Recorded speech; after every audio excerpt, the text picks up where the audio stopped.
Shalom, Bapak Ibu, saudara-saudara yang kekasih di dalam Tuhan Yesus Kristus, dan seluruh umat Kristiani dimanapun saudara berada pada saat ini. 79 tahun Indonesia telah merdeka. Bagaimana dengan kemerdekaan hidup di dalam Kristus? Mari kita renungkan betapa kemerdekaan Kristen telah dikobarkan oleh kematian Yesus Kristus di kayu salib 2000 tahun yang telah lalu. Sebelum kita merenungkan firman Tuhan, mari kita berdoa. Bapa Sorgawi, Bapa yang penuh kasih di dalam Yesus Kristus Tuhan, kami bersyukur sebab negara kami telah memasuki kemerdekaan yang ke-79 tahun. Banyak hal yang harus negara kami kerjakan untuk menghormati dan mencintai negara ini. Berkati setiap rencana pemerintah Republik Indonesia, khususnya menghadapi pilkada serentak pada tahun 2024 nanti. Berkati KPU, berkati Bawaslu, dan seluruh panitia dalam mendistribusikan kotak suara ke seluruh Indonesia dengan aman, tertib, dan lancar. Di dalam nama Kristus Yesus Tuhan kami berdoa dan mengucap syukur. Haleluya. Amin. Kita akan membaca firman Tuhan dari Galatia 5 ayat 13 sampai dengan 15 dengan perikop kemerdekaan Kristen. 13. Saudara-saudara, memang kamu telah dipanggil untuk merdeka, tetapi janganlah kamu mempergunakan kemerdekaan itu sebagai kesempatan untuk kehidupan dalam dosa. Melainkan layanilah seorang akan yang lain oleh kasih. Sebab seluruh hukum Taurat tercakup dalam satu firman ini, yaitu kasihilah sesamamu manusia seperti dirimu sendiri. 15. Tetapi jikalau kamu saling menggigit dan saling menelan, awaslah supaya jangan kamu saling membinasakan. Saudara-saudara kekasih di dalam Kristus Tuhan dan Juru Selamat, demikian pembacaan kita dalam firman Tuhan tadi. Kiranya seluruh umat Kristiani yang ada di Indonesia, kita melihat bahwa Rasul Paulus menulis kitab Galatia di bawah perikopnya kemerdekaan Kristen. Bapak Ibu dimanapun engkau berada, kalau berbicara tentang kemerdekaan sejati, kita percaya bahwa kita telah dilepaskan, dibebaskan oleh Sang Penebus, yaitu Yesus Kristus. Maka pada hari ini kita dipanggil untuk ikut merdeka. Kenapa? Karena kita dilepaskan dari lumpur dosa. Kita bebas untuk memuliakan Tuhan. Kita bebas untuk berdoa. Kita bebas untuk memberitakan firman Allah atau memberitakan Injil. Kemerdekaan adalah hak segala bangsa. Semua bangsa di bawah kolong langit ini harus bebas dari penjajahan yang terdapat di bumi ini. Sebab itu adalah hak asasi manusia dan hak segala bangsa. Sebab penjajahan di muka bumi ini harus dihapuskan, dan kebebasan manusia secara normal adalah hak asasi manusia yang dijamin oleh undang-undang. Dan untuk itu kita memerlukan kebebasan Kristen di dalam pengorbanan Yesus Kristus. Lalu bagaimana dengan kebebasan sejati di dalam kekristenan yang Yesus Kristus sebagai Tuhan dan Juru Selamat manusia telah melakukannya?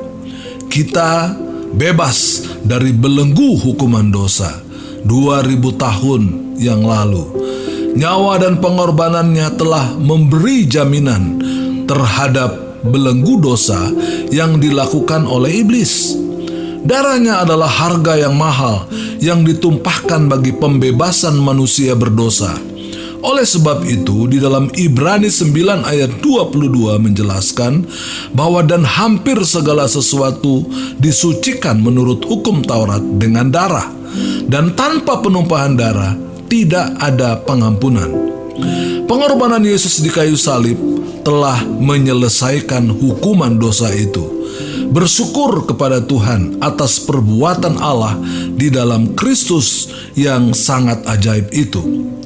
Ketika kita percaya kepada Kristus, maka pengampunan dosa telah terjadi. Percayalah kepada Kristus Yesus, maka engkau akan selamat, dan hukuman telah berlalu dari kita. Sebab di bawah kolong langit ini tidak ada nama lain yang diberikan oleh manusia yang olehnya kita dapat diselamatkan. Sebab selain di dalam nama Tuhan Yesus Kristus yang terjadi di dalam atau yang tertulis di dalam Kisah Rasul 4 ayat yang ke-12, tidak ada nama lain atau pihak manapun yang dapat mengampuni dosa manusia selain di dalam Kristus. Bersyukurlah atas kemerdekaan sejati yang Allah telah karuniakan kepada kita. Kita masih ditolong, dijaga, diberkati. Itu bukan karena kekuatan dan gagah kita, tetapi karena pertolongan Tuhan buat kita semuanya. Dalam ayat yang ke-14 dikatakan bahwa sebab seluruh hukum Taurat tercakup dalam satu firman ini, yaitu kasihilah sesamamu manusia seperti dirimu sendiri. Artinya kita dimerdekakan oleh karena kasih Allah yang luar biasa. Oleh karena itu, tidak ada cara lain yang terbaik buat umat Kristen. Kita harus mengasihi siapapun yang ada di sekitar kita. Apakah dia musuh kita? Apakah dia orang yang tidak menyukai kita? Apakah dia orang yang betul-betul sangat membenci kita? Hanya satu jawabannya, kasihilah mereka seperti dirimu sendiri. Kita percaya bahwa kita dipanggil, kita dimerdekakan dengan satu tugas dan tujuan yang Allah berikan, yaitu supaya kita saling melayani satu dengan yang lain, saling mengasihi satu dengan yang lain, dan terlebih dari semuanya, mari lakukan perintah Tuhan dalam rangka menggenapi penuntasan amanat agung Kristus dengan memberitakan Injil untuk memutuskan rantai dosa. Dan itu hanya terjadi apabila orang percaya kepada Tuhan Yesus Kristus. Bapak, Ibu, serta seluruh umat Kristiani di kota Bandung, khususnya di kota ini, kita bersyukur hari ini kita telah diberkati dengan firman Tuhan, dengan tema kita adalah kemerdekaan yang sejati. Kita memiliki Yesus di dalam hidup kita. Kita percaya kepada Yesus Kristus yang akan memimpin dan menuntun hidup kita untuk menuju pada kehidupan yang penuh kedamaian, kehidupan yang sehat, kehidupan yang diberkati, dan nama Tuhan dimuliakan. Oleh karena itu, marilah kita memelihara kebebasan dan kemerdekaan sejati itu dengan bersyukur dan berdamai dengan Allah sendiri yang telah memberikan kepada kita umatnya sebagai kebebasan sejati yang perlu dipertahankan. Kiranya Roh Kudus yang Allah senantiasa telah limpahkan kepada kita sekalian dan yang menyertai kita sampai kepada akhir zaman, memimpin hidup kita mulai hari ini dan seterusnya dan selanjutnya. Kiranya Tuhan Yesus memberkati kita semua. Haleluya. Amin. Mari kita berdoa.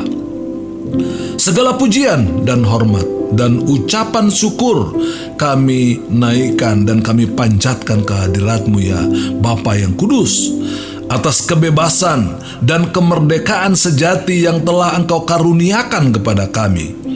Terima kasih atas negara kami Indonesia yang telah merdeka sepanjang 79 tahun di tahun 2024 ini. Terpujilah nama-Mu ya Tuhan. Terima kasih atas anugerah yang Engkau telah limpahkan atas hidup kami ini. Hingga Engkau memberi jaminan kebebasan sejati di dalam kuasa kasih Kristus dan di dalam berkat nama Tuhan Yesus Kristus. Kami panjatkan doa kami. Haleluya. Amin.